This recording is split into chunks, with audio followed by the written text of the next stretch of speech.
I've lived in Florida for over 30 years, and I'm going to tell you right now. Hurricane Helene heading right toward Florida. This is showing signs on satellite of is just covered up. We now have a storm that's expected to become a Category 3. They Will carry the have either hurricane force collapsed. winds farther. This is just the entire contents of someone's home. I have never seen a hurricane do anything like this.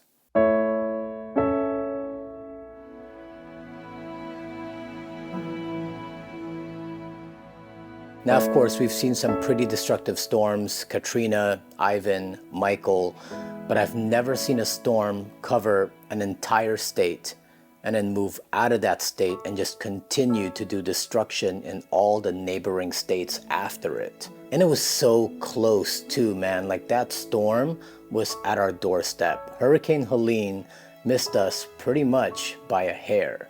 We were lucky. Unfortunately, many others were not. So of course, when my good friend John Berkmeyer texted me and said that they're doing an organized cleanup over at the Big Bend, I just told him, I said, you tell me when and I'll be there.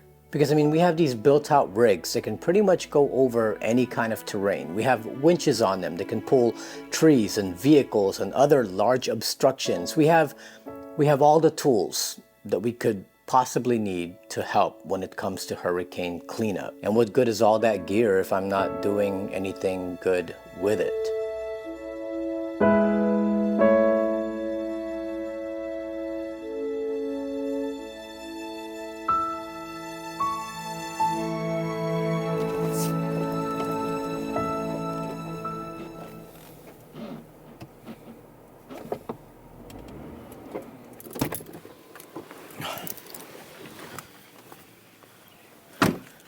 All right, so I made it into camp. This is about, I don't know, about 2 hours away from where I live. Where we're doing the cleanup, it's about a 4-hour drive, 4.5-hour drive, and that could easily be driven in one day. But tomorrow we're getting an early start, and what I didn't want to do is leave the house at like 5 o'clock in the morning to make it to the cleanup spot by 9. So I got a camping spot like halfway, about 2 hours near Tallahassee.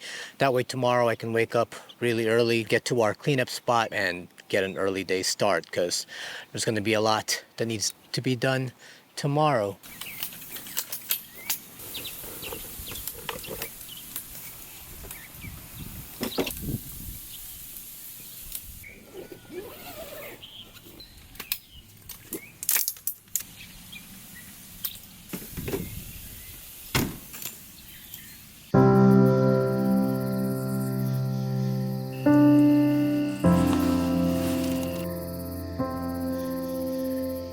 Those who survived Hurricane Helene in North Carolina, look at this. This is their reality. They're digging out. This is what we're seeing in Charlotte and across western North Carolina today. It's the very start of the cleanup, even though we're in week 2. We've got a construction truck. Now look, I had no idea how this was going to go. I've never done an organized hurricane cleanup before, because every hurricane cleanup I've ever done was cleanup at my house. Like the destruction that it caused on my property, like my garage flooding or my back deck being completely destroyed and debris just being everywhere. And I know just how tiring and exhausting and mentally and emotionally draining the aftermath of a storm can be. So yeah, like why wouldn't I go and try to help someone get through that?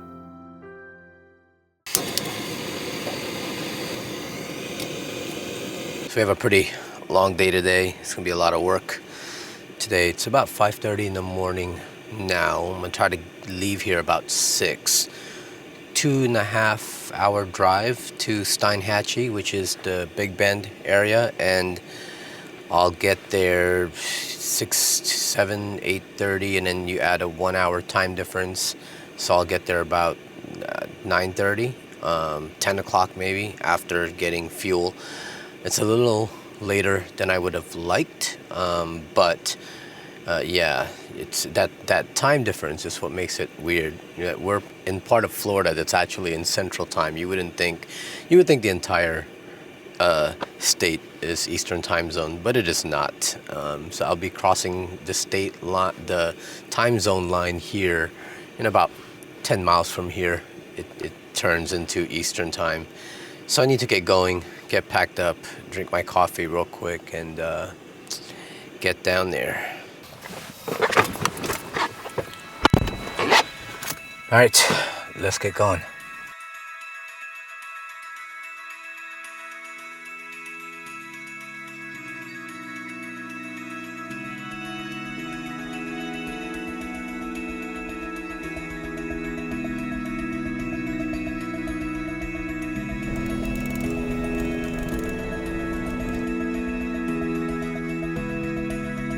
You know, no matter how many times I've seen it in the past, it never not shocks me. I was about, 30 miles away from Steinhatchee, which is where we were meeting up in the Big Bend region. And you could just see, like, there was a distinct line where the hurricane just came through, where everything's looking just fine, and then suddenly it was just destruction. Like right when I got to that line, it was just a lot of downed trees and ripped up billboards and structures that just collapsed under the wind. It was pretty heartbreaking. We're about 24 minutes out to Steinhatchee, which is where we're doing the cleanup.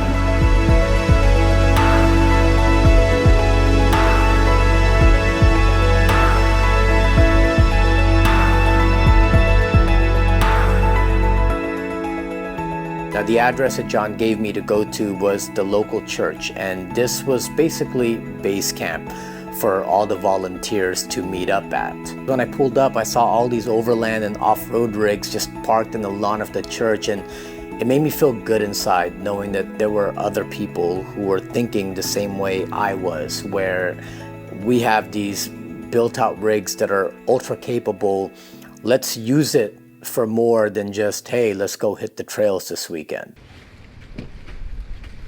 When I got there, people were unloading these crates of water from this trailer and bringing them into the church. And that's when I found out that my good friend Zach from Sunshine State Vikings, his work decided to donate like massive amounts of water. And here I was with my 2 cases of water, like, dude, this is nothing compared to what you brought. But every bit helps, and I found out very quickly that they had amassed a bunch of donations from so many different people just wanting to help out.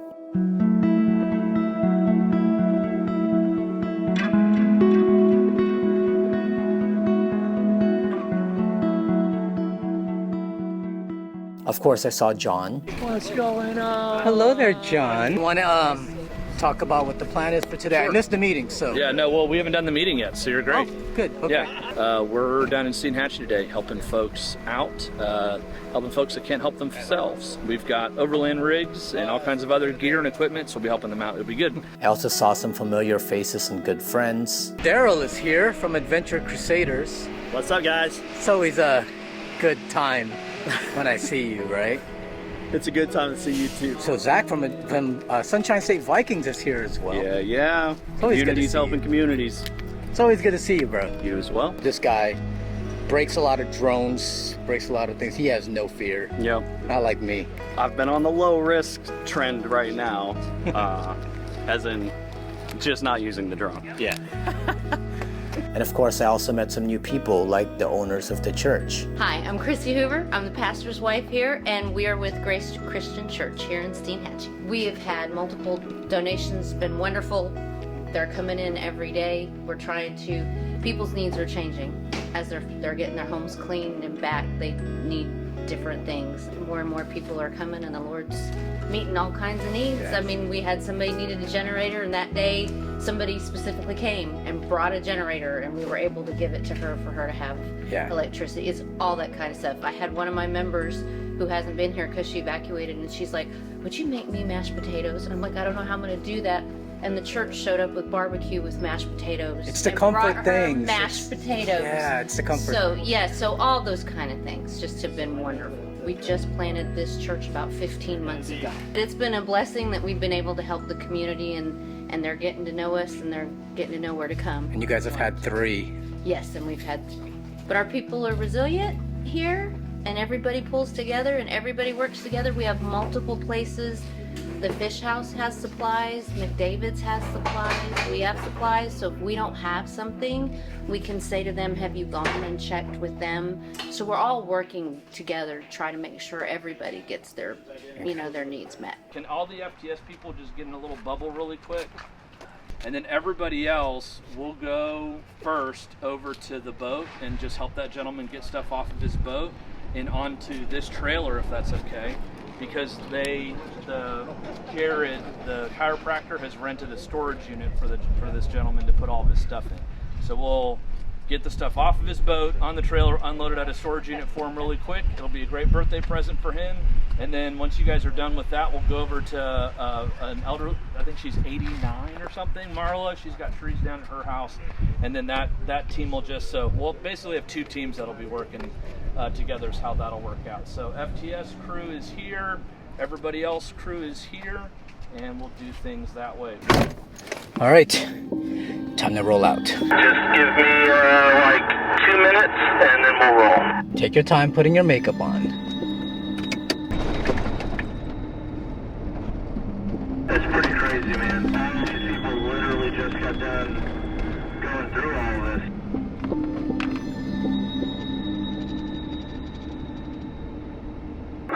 Zach, you're gonna park where the Silverado is getting moved from, and then everybody else, if you guys can try to all park in this gap behind me here.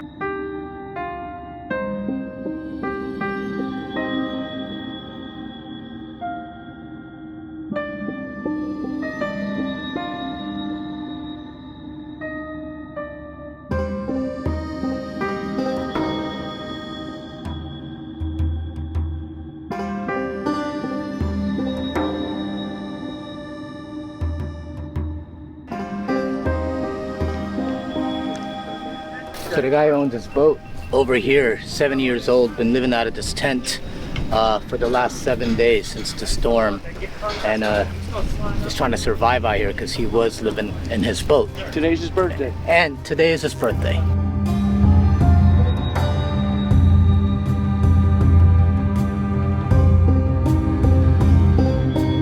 Capsized boat, living out of his tent, and we're overlanders. We brought like a bunch of stuff with us, and yet he's offering all of us water from his stash. And it's just like, and he's like in high spirits right now. He's saying, I wish I could turn some music on.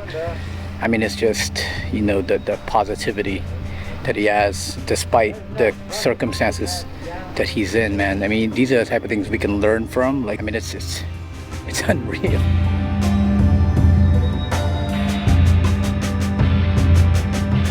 A week and a day ago, Hurricane Helene decided to show up with, I'm thinking almost a category 5. It was 140 plus mile an hour winds. I was good to go. I knew the tide surge I knew which way it was going to go. Had everything ready to go. I was tied to 1,000 pounds at the bottom of the river. The tide started swishing the boat back and forth like that. Next thing I know, I feel the boat moving, not swaying like it's supposed to, but moving, like lighter than air moving. I feel I get turned 90 degrees and get thrown. Next thing I know, I'm getting slapped in the face with cedar trees. Tornado picked me up and threw me. Wow. And I was amazed. My first tornado I ever rode out. Tornado. I hope it's my last tornado.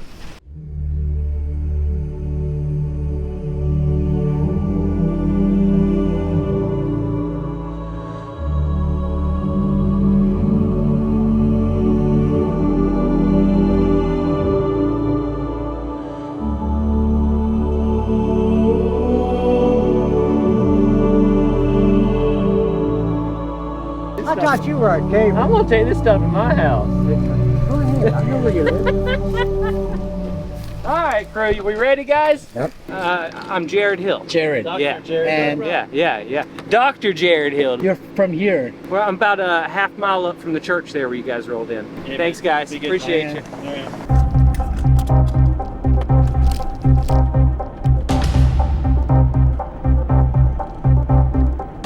I was just saying that last year, 13 months ago, whatever it was, when Hurricane Idalia came through, I had volunteer teams out here for, I don't know, a couple weeks, I guess, on and off, and like we did tree work, houses all through here, and it's just, it's tragic. All these people just got done rebuilding their lives, and now they're doing it all over again. It's awful.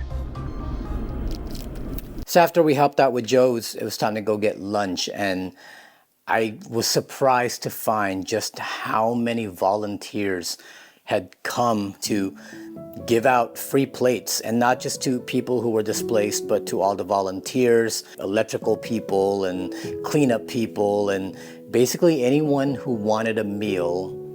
They were giving meals out, which is great for me because I had only brought sandwich stuff. I figured I'd be eating ham sandwiches all day, but over here they were giving out a plate of ribs, and over here they were doing a fish fry, and over here they were giving out Mexican food. I surprisingly ate so good on this trip. From where? Deltona. Okay, Deltona. Yeah. Oh, you guys drove all the way here? Yes, sir. We're from Platinum. That's nice, man.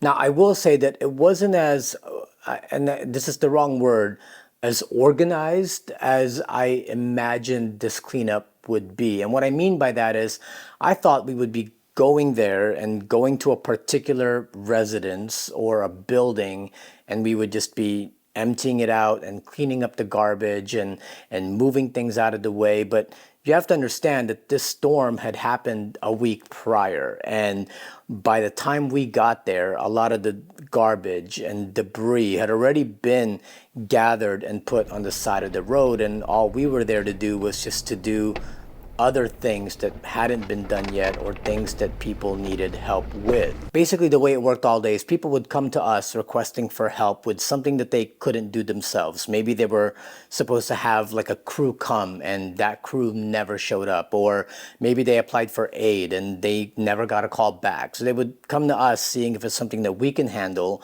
and then John would go do some recon work, go with them back to their property, check it out, see if it's something that we can handle, and then John would then come back and then gather the people he needed, and off we would go to do that job. But don't get it twisted though, doing that pretty much for half a day can get very exhausting very fast. So we're at our next location now. We're gonna help somebody clear some trees. I think she's like an 80-year-old woman who, she's not gonna be able to get it on her own, obviously.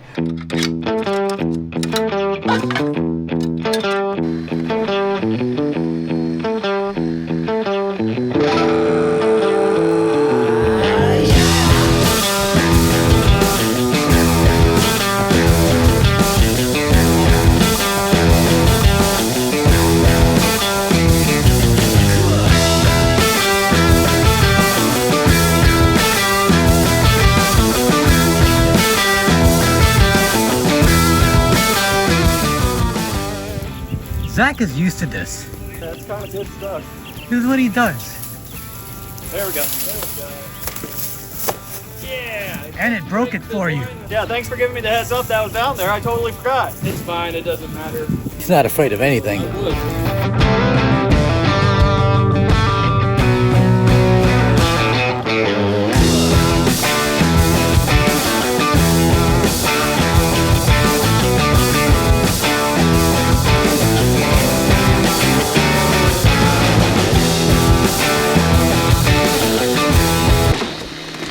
All right, so that's it. I'm done for the day, heading back home because I have the longer drive than these guys. They're sticking around. I wish I could stick around even longer, but I need to try to get past Tallahassee before the storm comes. There's a storm swath that's going through. So I might just keep driving past Tallahassee and just head straight home versus going back to my campsite. Just because of the storm that's coming, I don't want to get caught in that or having to set up in that. It's a 4.5 hour drive home, so I decided to call it for now. There's another tropical storm that's brewing in the Gulf right now. They're calling it Milton. It might hit just south of here, so it makes you wonder if everything we're doing right now, if it's all just going to be moot, if the storm is just going to hurt them again anyway. I hope not. I hope this place doesn't get hit with a fourth in the last 15 months. You know, I'm so glad I went, but if I'm being honest, it was so overwhelming just seeing how much work had been done, but seeing just how much more work still needed to be done.